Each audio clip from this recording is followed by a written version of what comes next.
Headline news जो सिंध के सलाम। पीरनवारी जवाब सां अमजद दरिंद की रिपोर्ट मुताबिक Hyderabad press club SSP office Hyderabad अॻियां यूनियन काउंसिल नारेजानी के ॻोठाणनि पुरत मज़ामत तंज़ीम पारां एहतजाज कयो वियो। हिन मौक़े ते मीर एजाज सलगरी, दानिश गोपांग, कुर्बान आलमाणी, फयाज़ सलगरी, सलमान जाकरो, नरेश बीराम, राशिद हामिद आलमाणी ऐं ॿियनि ॻाल्हाईंदे चयो त राहू की पुलिस सियासी समाजी कारकुननि ख़िलाफ़ ऋण बारे ॾिनो आहे, कूड़ा केस दाख़िल करे थी। हिननि वधीक ॻाल्हाईंदे चयो मुंहिंजे पुट खे ऐं मुंहिंजे ॿिनि पुटनि खे उन्हनि खे ऐं ॿियो मुंहिंजो थाले हुनखे पुलिस ॿधी वई आहे खामखां कूड़ो केस में ख़ालिद मुर्तज़ा ऐं औरत मुर्तज़ा इन्हनि खामखां ॿधाए कूड़े केस में हाली ॾिसो थी तव्हां इनकारी करियो छा आहियां इहो सुठो न आहे।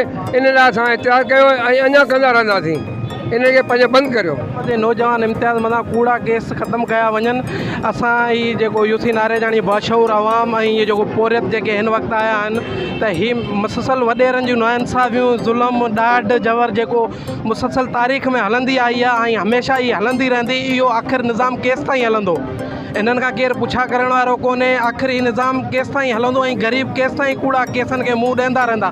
माण्हुनि वटि खाइण लाइ पैसो कोन्हे। इहे बार बार कूड़ा केस, कॾहिं कंहिं ते कूड़ो केस त कॾहिं कंहिं ते कूड़ो केस। इहो कूड़ा केस ख़तमु कया वञनि। असांजे पोइ मज़ा कारकुन इम्तियाज़ सलगरी था कूड़ा केस ख़तमु। एएसआई पीपल पार्टी जो वंगाड़ू पियो आहे, शेरजी जो वंगाड़ू पियो आहे। एएसआई गमदीन ख़ासि करे जेको राति जो असांजा मज़दूर ईंदा आहिनि उनखे ॿधी पियो वञे ऐं आकड़ा पर्ची हले बि, उहो पाण हलाए रहे पंहिंजे हथ सां। गमदीन ख़ासि करे जेको एएसआई असांजे ॻोठाणनि खे ॾाढो तंग कयो ऐं वॾो ज़ुल्म पियो करे असां सां।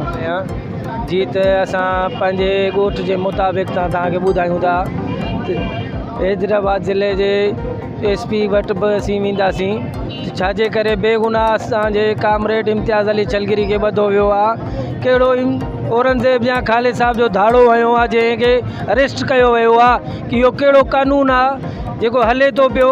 ग़रीब ॿधो, अमीर छॾियो, ग़रीब ॿधो, अमीर छॾियो, ग़रीब खे बुखियो मारियो, अमीर खे अञा शाहूकार कयो। कहिड़ो ॾोह कयो आहे? असां सदाईं असीं सूरनि ऐं ॾुखनि में गुज़ारियो आहे। छो छाजे करे असां सां ईअं कयो थो वञे? वोटनि लाइ असां वटि था अचनि, बाक़ी हर ॻाल्हि लाइ असीं हुननि जा नौकर आहियूं। छाजे करे?